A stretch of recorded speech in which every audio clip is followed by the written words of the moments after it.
there's everybody. Love it. Thank you for joining this month's edition of Start Talk.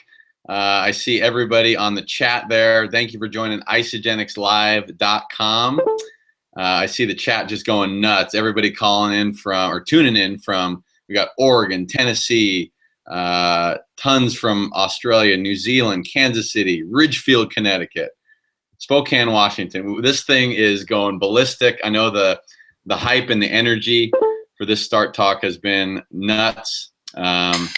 Just got off a little Periscope, doing one last little promotion, and we are packing the lines tonight. We may actually shut down isagenixlive.com because there's so many people tuning in. So this is very exciting, and the reason why people are tuning in is because of this bad boy right here, baby.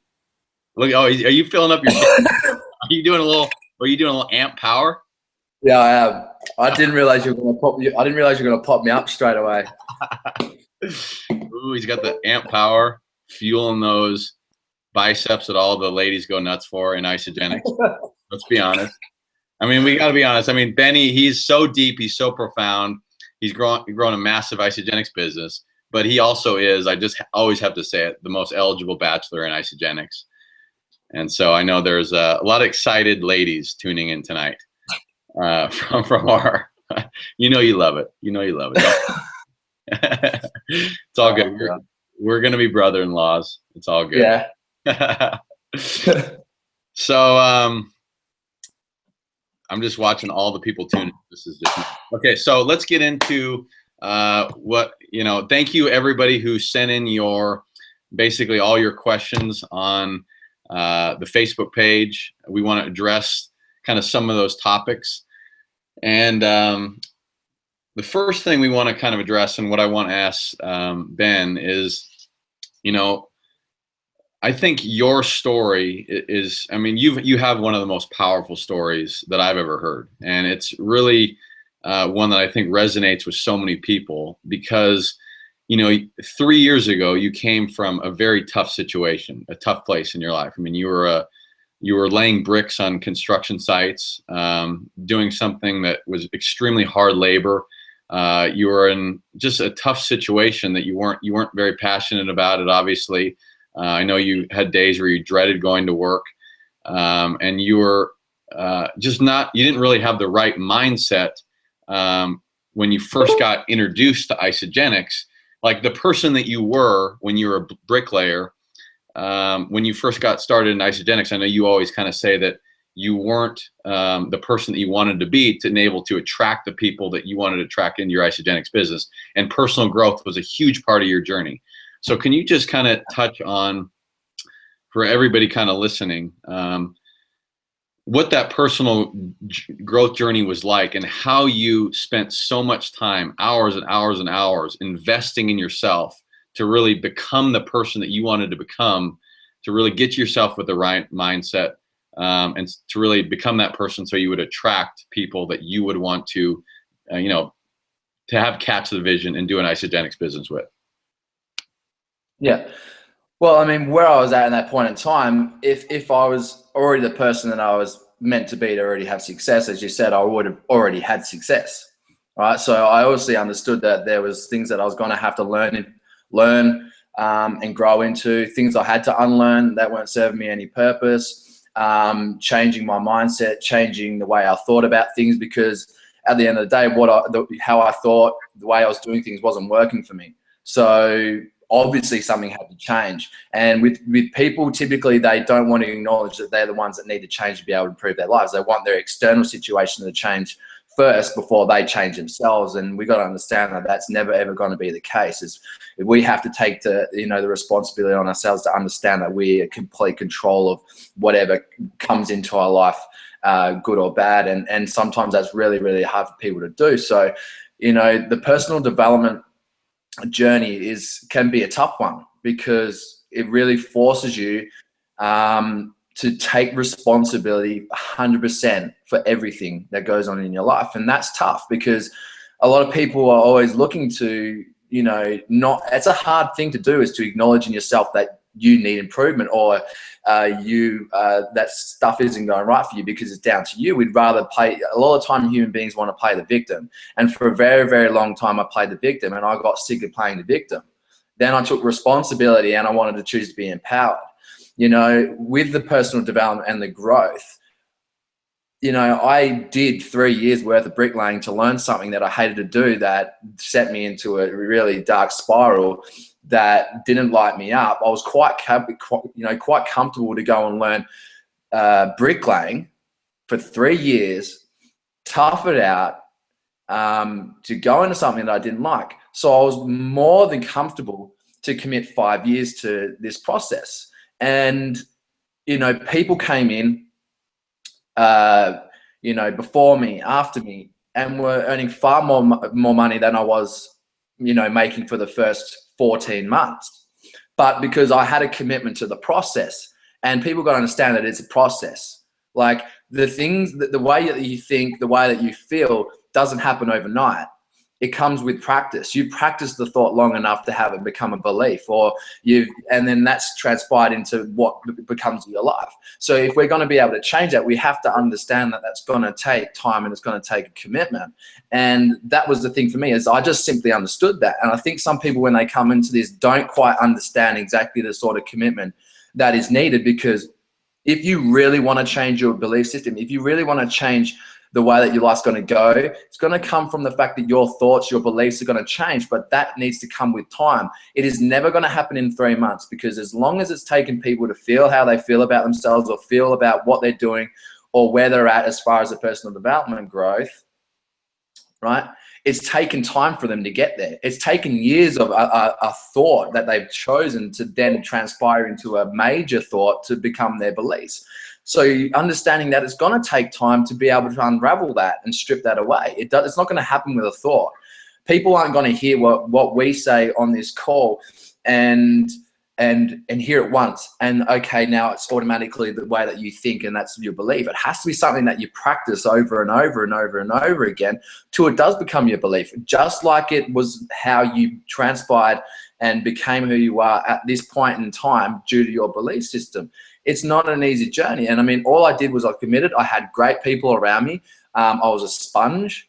I made sure that my value in the first, in the first 14 months was how much I learned, how much I grew, and it was never about so much the money. And I'm not saying for people that they need to wait until they have full-blown belief and certainty in themselves.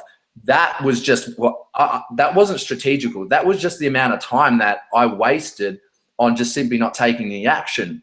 And again, that sort of comes up with, you know, comparison and things like that. I never get caught up with the comparison, because a lot of people are primed to come into this and have really fast success. But some people haven't gone on or even started their personal development journey until they came into Isagenix.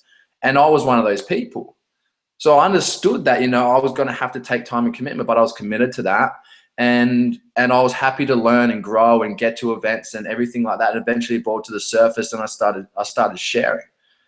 But it is one, and things, people are going to have things brought up for them that they don't really want to acknowledge. But that is exactly what you're going to need to acknowledge. It's the times and things that you're going to feel really uncomfortable is what you need to acknowledge. That's where you're going to stretch, and that's where your most beneficial learnings are going to come from, is from the stuff that you're not exactly wanting to acknowledge. But doing that anyway is really going to allow you to understand yourself and then understand other people. And this is a big part of our business, is being able to understand people. It's not to be right. It's not to be wrong. It is simply to just be able to understand. And through understanding comes understanding of oneself. We're never out there to go and master other people. We're out there to go and master ourselves. And through being able to do that, then we can have the better understanding of other people and meet them where they're at. So. Wow, that's powerful. I mean, there's just so much gold in what you said. I mean, I love the whole thing about, you know, just because you're watching the Start Talk tonight, or just because you're listening to this podcast, you know, another time, or you're reading this book, doesn't mean because you read it once, it's going to be part of your belief system. I mean, it's the constant repetition of day after day after day to really reprogram your mindset and reprogram your conditioning. So ultimately, you know, because, you know, over time, whether we like it or not, we've been conditioned a certain way because of the habits that we've grown into.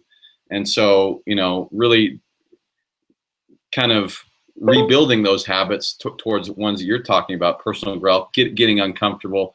That's where, you know, the ultimate, the belief system is going to kind of start to shift. So Yep. Now, kind of as a follow-up question, you know, I love what you said about, you know, the whole thing with a bricklayer. If somebody were to tell you, you know, if somebody said, hey, you can be a bricklayer in 3 years if you do this, this, this, this, you know, and so when you saw this thing as, well, if I just, you know, dedicate 5 years, or, you know, if I can really look at that as a long-term mindset to get involved in Isagenix, then I can do that. So can you just kind of talk about, you know, what do you tell people when they're starting their own Isagenix journey? Then when you're talking to them, how do you manage their expectations right? Because we all know that we're going to have bumps in the road. We're going to have wall kicking moments. We're going to have times where we feel like quitting, because this is not not the easiest business. I mean, this business is going to test you. So how do you really set up the expectations right so that people can really expect that on their journey?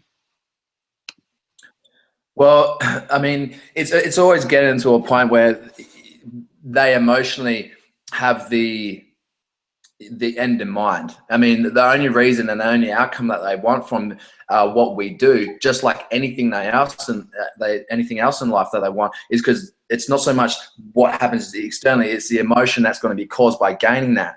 So, you know, talking to a lot of people about how it's going to make them feel to be able to get that, and getting them really excited about the possibilities, open their mind up, having it in a place where they want that so much, but then also, you know, in that moment, allowing them to understand that what's going to happen along the way, it's going to happen. Because if I look back at everything, and even still to this point, and even still to this day, and this is the thing, these times aren't going to go away. They're going to be there for the rest of your life. There's going to be hard times for the rest of your life. So if you're waiting for life to be completely squeaky clean, that's not going to happen. It's getting yourself to a point where you are fine with that being the case, but you've grown yourself to the point where you understand, and you can manage your expectations. You understand what the process is about, and respecting the process. So when I start people off, I have them understand it's like, okay, so I know we're really excited, and we're going to be able to have it. How cool is it going to be when, you know, you're living this life this way, and you've got all these things, and you feel this way, and you've got that result, and they're really, really open to it and really excited. Is the fact that I set the expectations so they understand there's going to be times where you want to quit. There's going to be times where you're going to get negativity. That's a guarantee. There's going to be times where people fall off, and you're going to think it's you. There's going to be times where you got so much self-doubt and self-belief in yourself that you want to quit. Those things are going to happen, and I'm telling you this right now before they happen. When they happen, thinking about what you want at the end of this journey, I mean, you know, as the end result, are you quite fine with having that be the case? And then at the end of the day, having that result. So when this stuff starts to come up in people's journeys, they're not surprised by it. We've already had this conversation. You knew full well that this stuff was going to happen, and you were quite fine to be able to push and motor on through and understand that this was the process. But it's not just with that in Isagenix. It's in success in general, with no matter what anyone does in life.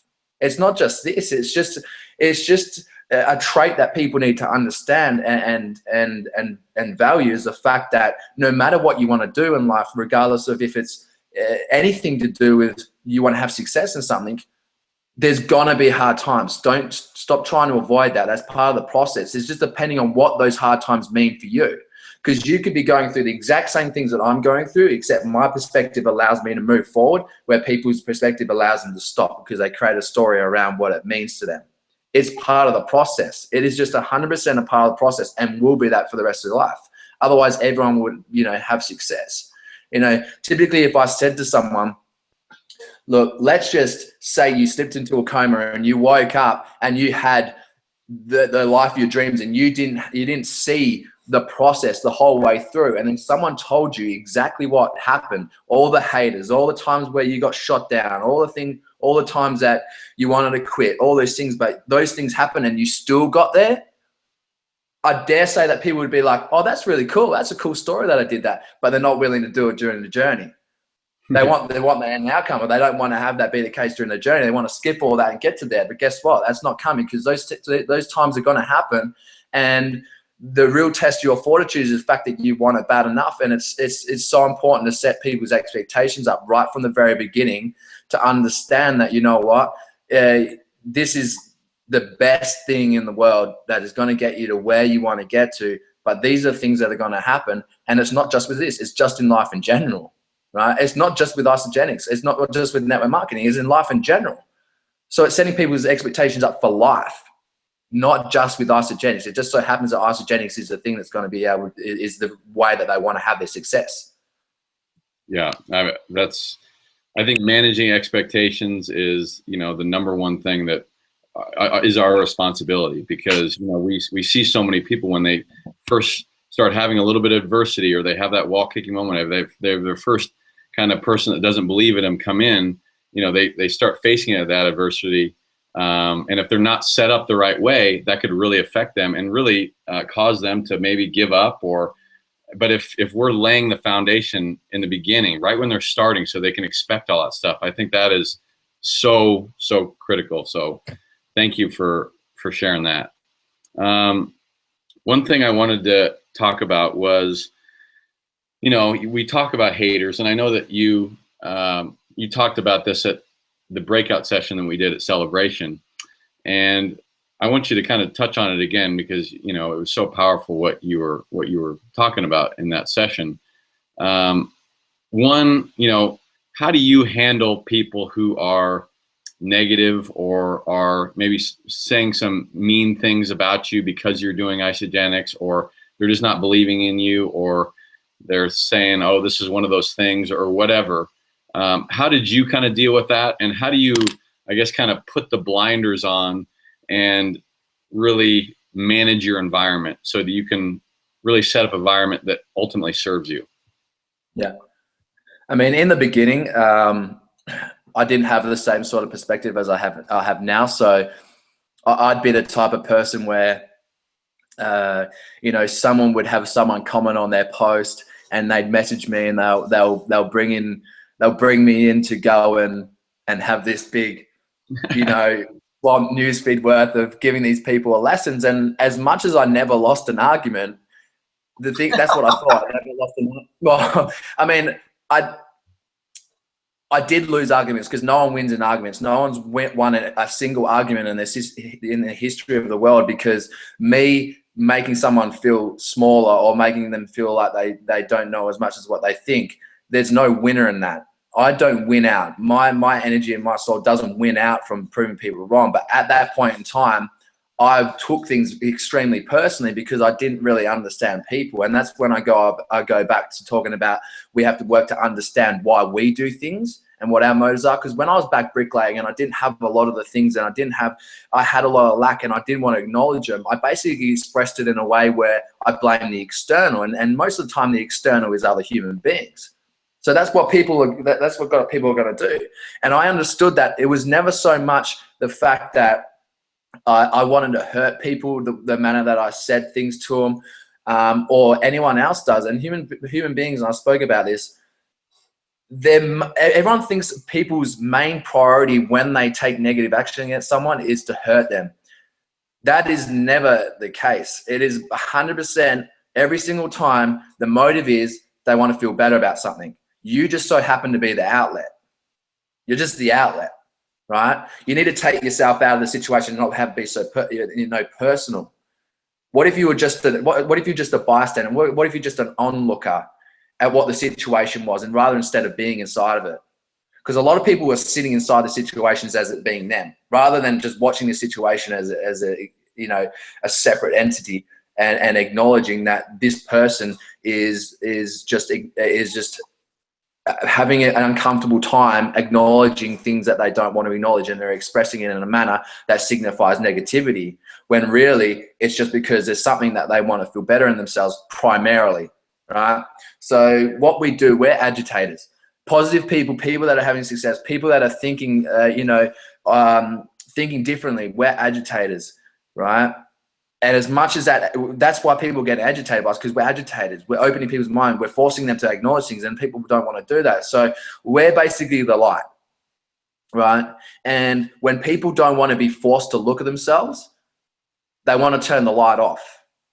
They want things to be dark so they don't have to. They're not forced to look at themselves, and they're not forced to look at the things that they don't want to acknowledge, right?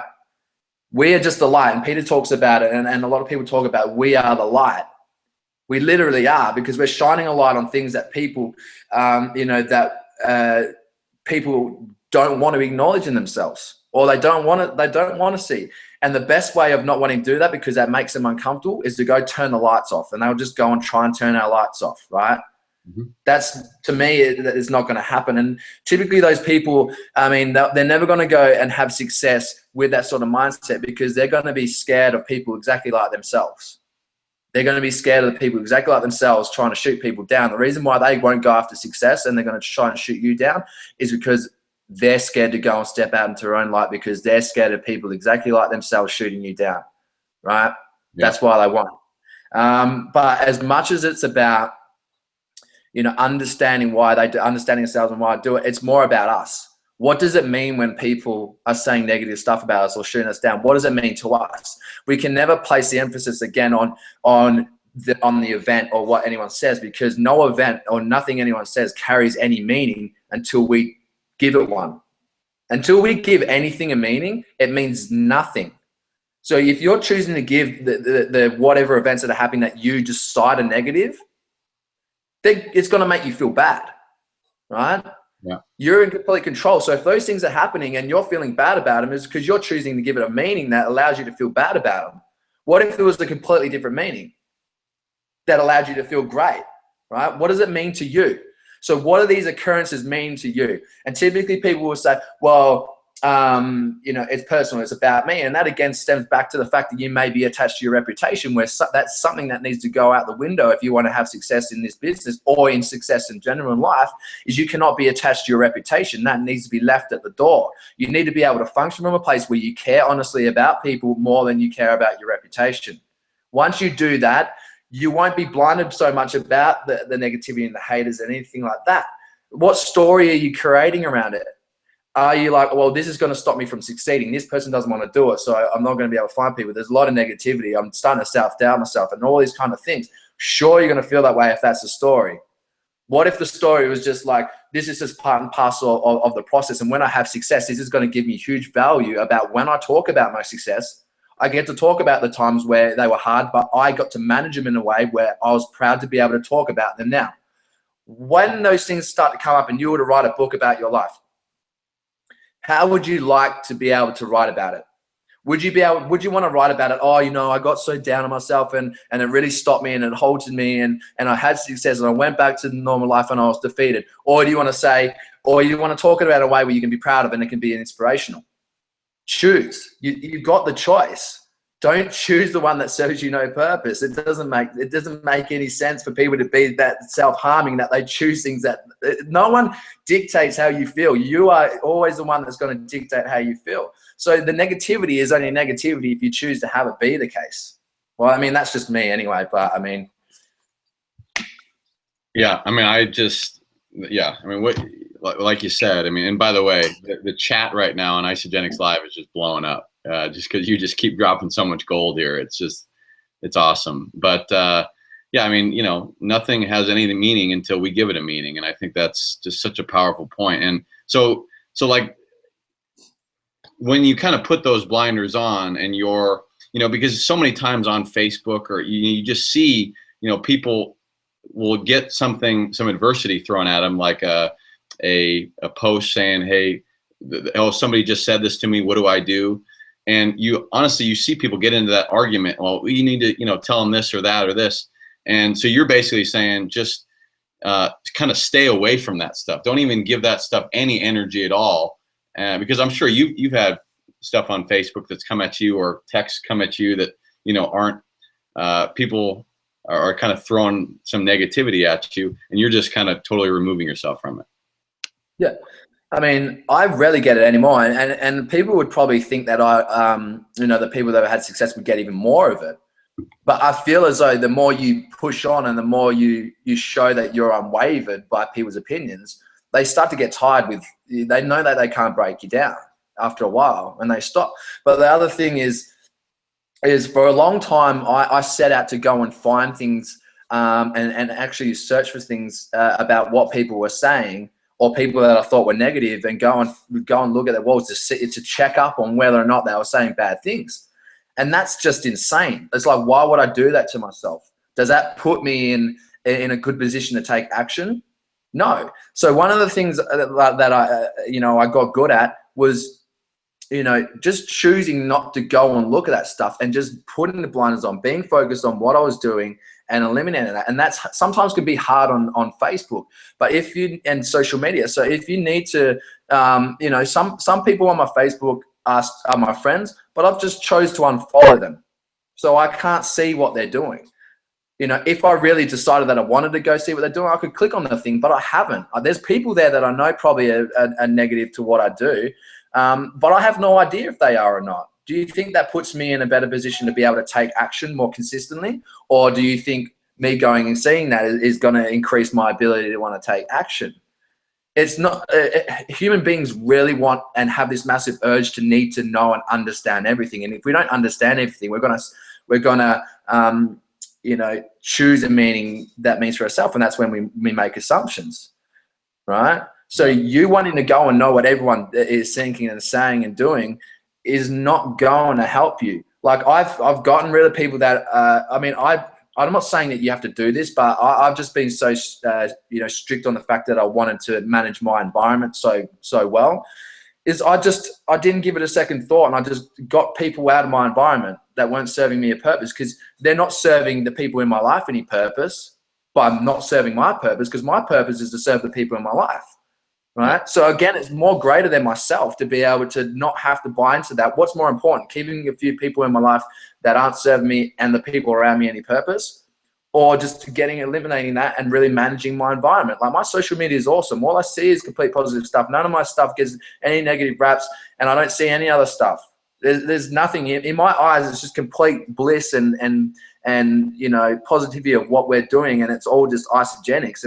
And not all Isagenix, but you know what I mean? Like, I'm not blinded by what anyone else is doing that's not serving our purpose. And I talk about our purpose because I'm a big part of this cog in the machine, and it serves this movement no purpose for me to not be in a good positive state to be able to serve my people and serve this company. So it's not a hard decision to be able to make, to go and sometimes eliminate the factors that aren't serving this any purpose. To me, it's not hard. I don't feel guilty. To me, it's called self-respect. I've got enough self-respect for myself to not allow any energies into my life that don't put me into a good energy. Friends and everyone, you don't just become a friend once and then you just earn the right. It's continually earned. Some people just choose not to continually earn it, and that's okay. You're going to find more people that are going to want to earn your time. You leave more room for that then as well. Yeah. So, big thing is just not wanting to see it. You don't need to know that stuff. Just be blissfully unaware of it. It's great. Being blissfully unaware of negativity is awesome. Why do you need to know that? You don't.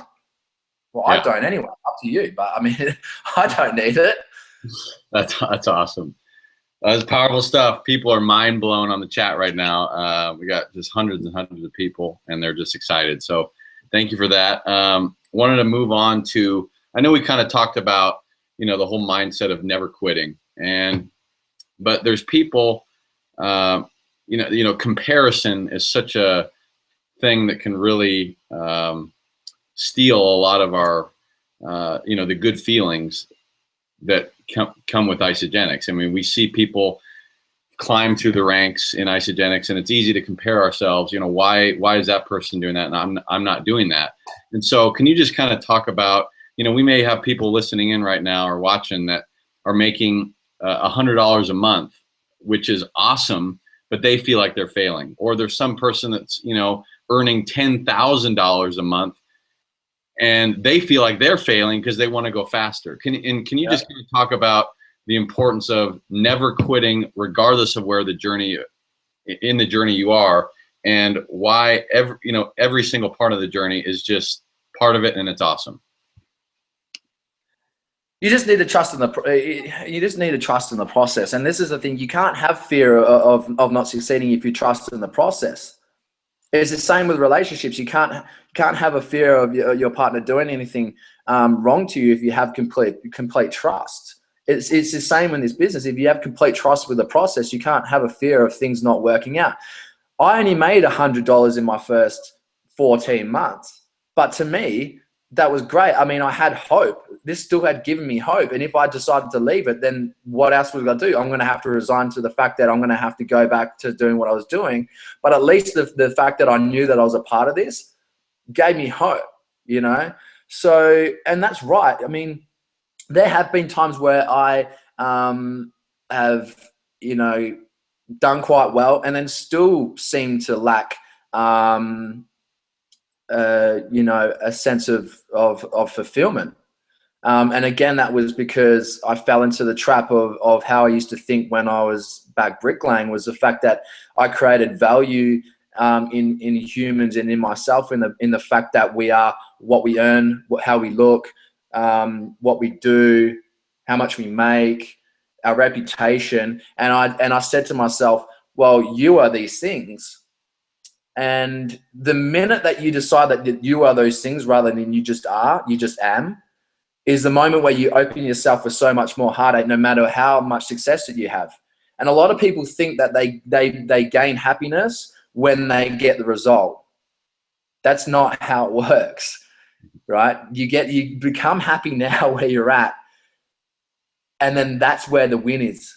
Then you'll start to go and have that success with what you want to do and what you want to have, but you're not waiting for it to be external to have that outcome, right? And I thought that when I got to 5-star, and I'm open about this, is the fact that I was at a David Wood event and I was at 5-star, right? And I was acknowledging those things that I thought I was, and placing that huge emphasis on that's who I was as a person. And there's always going to be someone that has more than us, externally and physically wise, right? And I stood up in front of the crowd and David asked, what do you want to get from this event? And I stood there as a 5-star in front of everyone, and I said, I don't know if this is my purpose, if I should be doing this, right? In front of and anyone that knows me is I'm completely transparent. And that wasn't because I didn't love what I was doing. It's because my perspective around where I was at was so out of whack that no matter what success, and this is the thing, I was like, well, why am I going to continue to have success and grow something that I should be already happy with?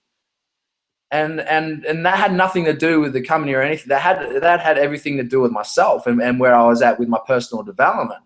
I was comparing to other people, right? And I thought that when I got to 5-star, I was going to be happy. When I found out that I wasn't as happy, I was really, really much more happier, but I wasn't completely as happy as I thought I was being. It was because I gave the meaning of getting to that point the wrong meaning.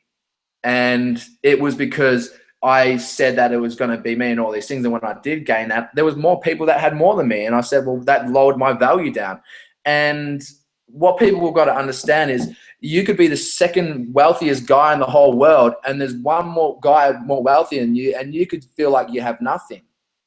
Like there could be a little poor Bali, little boy in Bali that's poor, that's just kicking around a ball, and he's completely super happy. Who's wealthier? Who's richer? Do you know what I mean? This kid gets to live his life in complete joy and happiness, but he doesn't have the things that we signify as having success. And you can understand, if you're earning $100 in a week or a month, that's $100 every week residually. That's massive, right? When I was coming through, I didn't tend to compare when I didn't have the success. It was when I had the success that I started to compare. I was quite fine going along my way. It was my journey. And then I had to bring myself to a point where I understood, okay, so why did you start this in the first place? And I was like, well, I started to remember the reasons why I started, and that brought me back down to size and made me feel really great about where I was at. And then I understood, and through that event, I was like, you know what, I'm completely exactly where I'm meant to be. Except the problem was I was still comparing. And then when I started to really do a lot of self-development, and that was 5-star was when I really started to look really, really deep at myself and understood that my value is not, you know, how I look, what I have, my money that I'm earning, my reputation. My value is the fact that I create value in other people's lives. And as long as I make that the main thing 100% of the time, none of the external stuff is going to be able to negatively impact me in my emotional state. You know, my purpose is to be able to go out there and help people, and that's more important than any of the external stuff. And that you know, the last year and a half has been the happiest years of my life because you know, I made my value just purely who I was as a person and what value I brought to other people's lives rather than all the other stuff. And I feel like that's what some other people out there are doing. Like, you should be doing this business and building this business for, you know, to be able to get the results and live the life that you want. But you can be happy right now with where you're at and still do that. You don't have to wait until the outcomes come to feel great. You have full control to be able to do that right now. It just so happens that if you're in a more positive state and a more happy state with where you are right now, you're in a more abundant state to be able to give more of yourself. You're not coming from a lack. When you're coming from a lack, you're not going to be able to give more abundance to people, are you? You need to have the mindset of living in abundance of where you're at right now, and that's going to allow you to be able to give more, because ultimately that's what we do in this industry is we give ourselves. The more we give, the more we get. It's not the more we get, the more we give. Okay? So yeah, no, hopefully, I don't know, sometimes I ramble on a little bit. I don't know. that was a good ramble. That was a good ramble, right? I mean, I just really think that, you know, we were talking about this before we went live. Is, you know, sometimes we get so wrapped up in like the skills, like we have to say things the right way, and we have to do all this stuff. We have to look, you know, a certain way. And you know, we have to be a network marketer. And I think the reason why you and PETA resonate so well with people is, and you've said it, and PETA says it all the time. She says that she honestly doesn't feel like she's that good of a network marketer.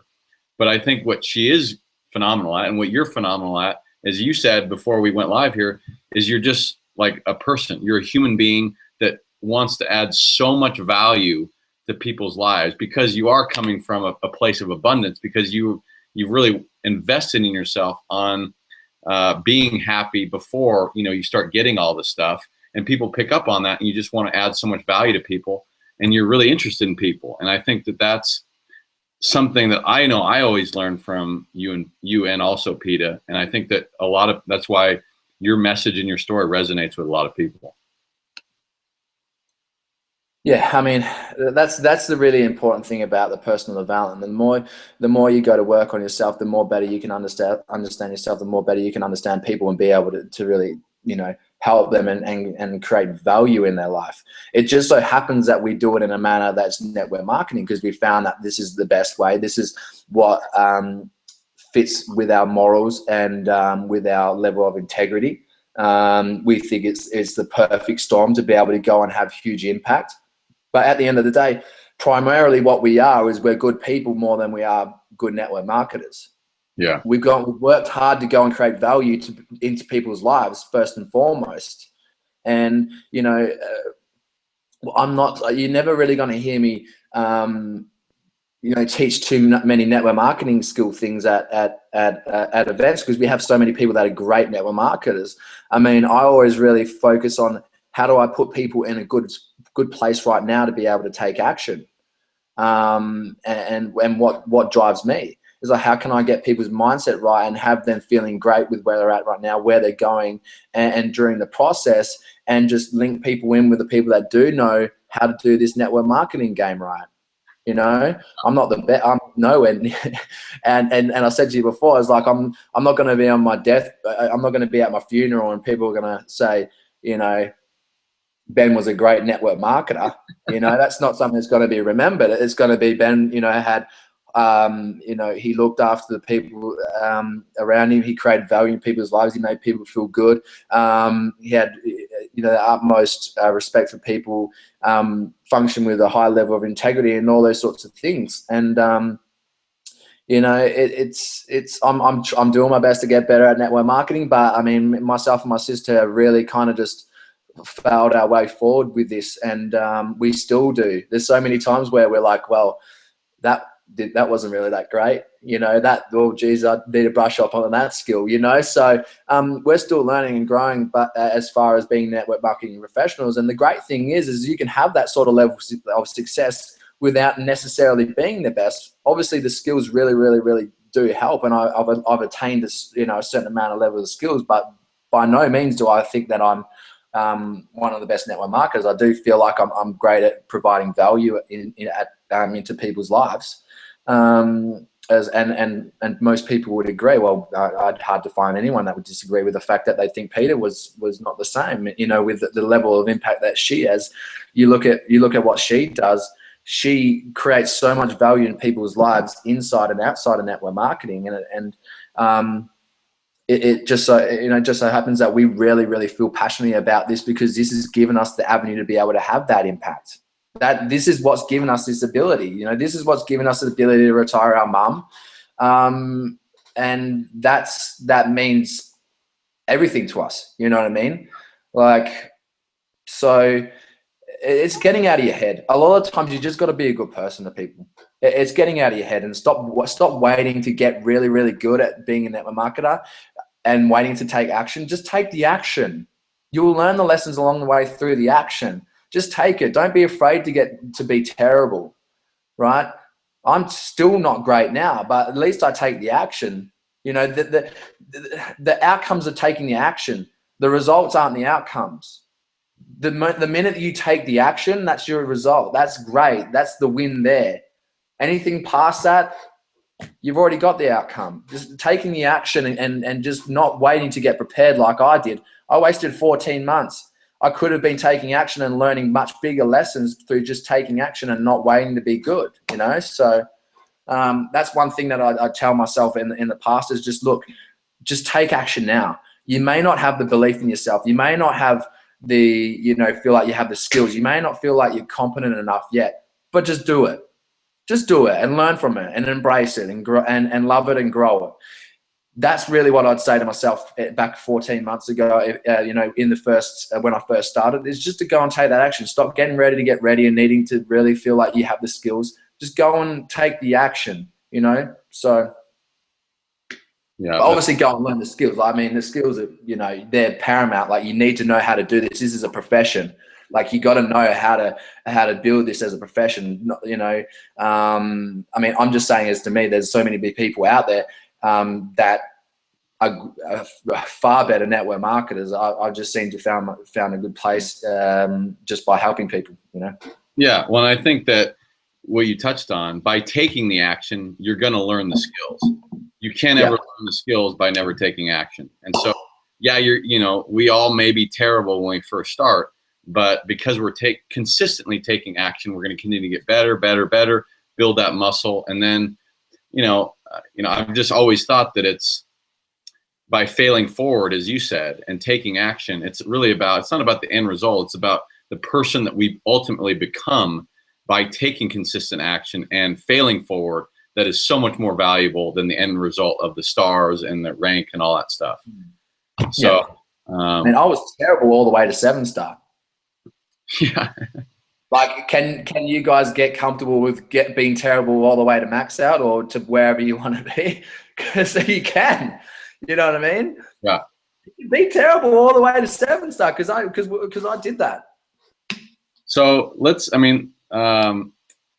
we're kind of coming up on the top of the hour, but I want to touch on one thing that you also covered at the breakout session at Celebration, and it kind of is a skill. Now that we're kind of going into skills, is inviting people. So, and I think this goes with talking to people, because so much of what we do is inviting people to look at a tool, inviting people to an event, inviting people to a launch party, inviting people to, get on the phone. Can you talk about the importance of and how you invite people to take a look, to come to your Wellness Wednesday, to come to a launch party, and where some people go wrong in that area and what really to focus on when you're inviting? Yeah, I mean, I don't know what the percentage is, but I reckon probably 55% of influence is body language and energy. And again, people are really getting a lot in their head as far as, what they say. But when you want someone to feel a certain way, you have to be able to instill that into them through your body language. So if you want to have people be certain about an opportunity, if you want them to feel like it's a great opportunity, you want them to feel like it's exciting. And as I said before, certainty and is a huge thing. Your posture. If you want people to feel that way, it's not typically going to come from the things that you say. It's going to be in the manner that you say it. So it's always important that when you're inviting people, there's typically 5 or 6 things that I keep in mind when I'm inviting people to things, and it's always about my posture. One being, the whole point of the contact is not to, answer questions. It's just purely to invite. I mean, that's left up to the people that you're exposing everyone to. So, how to not answer the questions is basically you're in a hurry. So number 2 is typically if you're inviting someone is to keep yourself in a hurry. You're being in a hurry says you're busy, you're squeezing in a time of message because it's important. If they ask more to say, I can't at the moment, but everything will be explained at the opportunity. You've always got to let people understand what they're going to get out of this, what's in it for them. So having them understand what they stand to learn and what's going to heighten what they stand to learn is going to be dependent on your ability to edify people. So one thing that I think people kind of slack off is their edification of who they're exposing new people to. And people do typically get a little bit lazy with their inviting, and they try and just, put on their Facebook wall, hey, there's an event. Hey, who wants to come? Everyone, from anywhere, come and do this. And that doesn't really make people feel all that special, right? So when you've got opportunities come up, you really need to take the time to really make it personable and message these people or call these people yourself. You'll never see you'll never see me put up a post about, our Wellness Wednesdays or anything like that, because if I want to get someone there, I will just message them, and that means that I'm thinking of them for a certain reason. People want to feel like they're important. They want to feel like they're more special than other people. But if you just spray out big, huge invites everywhere, you're going to lose that ability to make people feel special about themselves. Sure, you may get a couple of hits, but in the long run, you keep doing that over and over again, people are not going to feel special when you give them an opportunity. So with the edification process, you need to know who's talking. You need to know who's at the event. You need to know what they've done, and you need to talk about them in the same energy as you would if you were exposing people to an opportunity to hear, Tony Robbins talk. You know what I mean? You have to build up that value and excitement around who's talking, because the result is most likely going to come with your ability to get people there and how much they're going to respect the person's opinion that is talking. But that's not going to come from the person that's talking. That's going to come from you and how you edify them, right? So understand, letting them know why you thought of them is a big deal. Why you specifically thought they would be great at this, or why you thought of them for this opportunity is a huge thing. And that again goes back to being more personable with the person. And at the end of the day, it's doing it with complete posture. And where I think people fail in the inviting process, and I dare say there's a lot of people out there that get people's commitment, but then last minute or a day out, they don't quit, or that they don't show up, or they say they're not coming, or they make up excuses. And typically that's because of your posture. And if you're giving off an energy of signifying you need them, no one wants to feel like you need them to get, like you want them to, but at the end of the day, someone else is going to, take the opportunity. So creating value around it will be, talking about the fact that you only have limited amounts of spots to be able to give to people, and that was the reason why you thought of them first. But at the end of the day, you have a lot of people that you've got that you can think of that would love to take advantage of this opportunity. Okay, so have them understand that, I want to give you this opportunity. I thought of you first. But if you are not able to commit, and you just let it out, out there. If you're not able to commit, please let me know, because this is so important. It's a huge opportunity. I don't want it to be wasted. I've got a lot of people that I thought of you first. So please, if you can't make it, that's fine. But just let me know so I can make the most of it and I can fill that spot. All right, so you're going to give them the opportunity, or you're going to take it away if they are not able to commit. And that says to them, hey, that energy comes off and says, this person, has thought of me. They're going to offer me an opportunity, rather than this person needs me to do something for them. You know what I mean? You're always the one with the opportunity. Don't ever feel like, and don't ever give off an energy where the person feels like they're doing you a favor rather than you doing them a favor. Because we all know that we're the people that are doing people favors by getting them and showing this as opportunity. And you would all agree that we have this huge opportunity here. The people that we're exposing this to, they're not doing us a favor. My sister, I didn't do my sister a favor by starting. She did me a favor by expressing this to me. She came off the energy, right? Don't give off any other energy other than one of complete certainty and posture that you are the one that's giving these people an opportunity, but it's not that you need them. You're going to have success anyway. And look back, I mean, I had my success with none of my friends starting. So it's not relying upon, the people that you know. It's going to be about the people that you meet.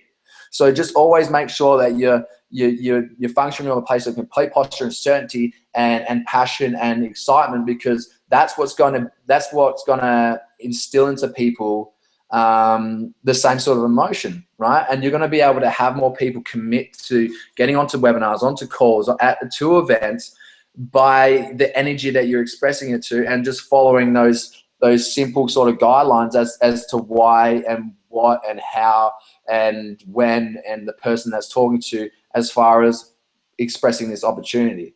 So, I mean, those are the things that I really make sure that I focus on when I'm inviting people. And it's important to just get really good at that, because as you've said before, Eric, and anyone who's been fortunate enough to listen to Eric train a number of times, it has some great value in everything that you say, is the fact that if you get really good at one thing, and it's getting people exposed to events and webinars and calls, you're going to have a really strong, stable business. So the inviting process and the inviting skill is hugely important, because if you do one thing really well, and that's expose people to the experts and expose people to events, just like Eric has trained on before, you're going to have a great business. Don't get lazy with it. If you can invite people with complete structure, then they're going to have something that's duplicatable for them as well. Huge. I mean, that's, it says something that you guys have a weekly Wellness Wednesday every single week that happens every single week, because the importance of getting new people in front of the vision, because, as you said, we know that we're the ones that has the gift, and it's just our responsibility to go share it with people that could be passionate, and we want to create value in their life. So great takeaways. I mean, always remembering that it's us that has the gift, and really having that posture with people, instead of this person just doing a favor for us. That's never the case. No. So that definitely comes across. So this has been extremely epic. The chat is blowing up. I know we talked a lot about personal growth and investing in yourself tonight. Everybody wants to know, what were some books for you that have just been game changers for you, that that you can attest to, and you've kind of maybe read over and over and over? I've got some here on my table. These are probably the ones. So if anyone can see that. Yep. Uncle Wayne, Mr. Dwyer here. Rest in peace. He has been probably the most influential spiritual leader in my life as far as my progression, and I'd probably say that 90% of the work that I do on myself is you know, spirituality, as far as you know, awareness and consciousness, and he has been one that has been a huge you know, huge impact on my life. So when anyone asks me sort of who's your you know, what sort of books you read, it's like you cannot go wrong with Wayne Dwyer. He's an amazing guy. Another book of his that I love, and he actually has a movie that he's done, is called The Shift. So that's another great one. The first book that I read on the way to personal development that really opened up my perspective and realized that I could think differently was, and most of you will know this one, is The Four Agreements. That was really what kicked it off. And if anyone ever asks me what should they start off on, I always say they start with this book. Another one that's been hugely, actually really hugely impactful, as far as, especially with being in an industry where it's all about relationships and being a good person, is how to win friends and influence people. That has been a really, really huge help and shift in my in the manner that I function around people. Because when I started Isagenix, I didn't have social media, I didn't have Facebook, and I didn't really want people knowing about me or talking about me. I wasn't really a people person, and I just really didn't know how to act around people. And that book really, really helped a lot. And then I've got this one, Power Up Now. I got Tyler. So Eckhart, he's another huge one for me as well. There's so many things that he's taught me as far as his perspective. To be fair, the first thing I read on him, listened to, was one of his audios, and I'd never seen him before or anything like that. And he has quite a weird voice. If you go and listen to one of his audios, yeah, you'll start to trip out a little bit. But I stuck with it and everything, and he's been amazing for my growth. So yeah, Eckhart's been amazing. So there's some of them. I've got heaps of books that I read, but they're probably ones that have been most impactful as far as my personal space and my awareness of myself is concerned. So those books are the ones that have been really the biggest for me. Love it. Well, I know everybody who hasn't read those is going to be, buying those bad boys. I love Wayne Dyer, Eckhart. They're all just, the Four Agreements is probably my all-time favorite book. I mean, that book really kind of opened my world to personal growth, and it's kind of that baseline book that really gets you into that stuff, and it's just awesome. So, hey man, just want to, I've watched your journey and the person that you've become in the process, and every time we chat, just listening now, I mean, you inspire me all the time, and I know we've got hundreds of people on the line right now that are just going absolutely nuts. That people are wanting to get into massive action. You made a big influence, not only in their life, but especially tonight, just with the value you've provided. So we all love you, and especially after we got some girls going crazy on here on the There was one question in the thread, and it asked, "What do you really think of Eric?" Did you see that one? I did see that one. I want to answer that. I want to end on answering that question. It's, a lot of people just see you for for the hard work that you do. But I mean, I've been so fortunate enough to form a really strong personal relationship with you over the years, even before you ended up, with my sister.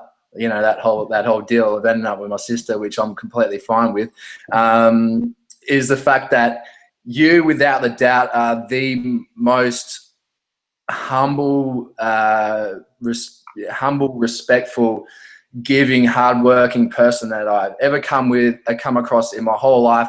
So when my sister said to me that you guys had ended up, there was never an inkling of anything that said to me that I wasn't really happy with the fact that that was the case, because even long before that, I had the most hugest amount of respect for you for no other reason than you're just an absolute quality guy, and there's absolutely nothing I could ever say about you negatively, which is a bit frustrating, to be fair.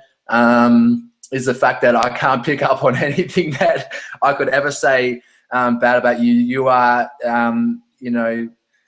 just the example of what I want to be, and I'm fortunate enough to be around people like you to be able to learn and grow from, and keep myself extremely humble. And I'm proud of being able to be your friend and be a part of this journey with you and with everyone else. And for anyone that wanted to know what I thought of Eric, I don't think there's too many men in the world like you. You're a rare breed, and we're so fortunate to be able to have you as a leader, and the future of our company and the future of our families' lives. So much respect to you, man. So I hope that answers your question to whoever was asking. So. Hey, thanks, man. I love you, Ben. Appreciate that. And the feeling's so mutual. So I love you. I know. Let's just get all mushy gushy start talk to wrap it up. So we just appreciate everybody tuning in tonight. This was I think our largest Start Talk we've ever had live, and I'm sure this recording is going to be played over and over and over. So thank you all. We love you, and we'll see you on the next Start Talk next month. We are Thanks, out. everyone.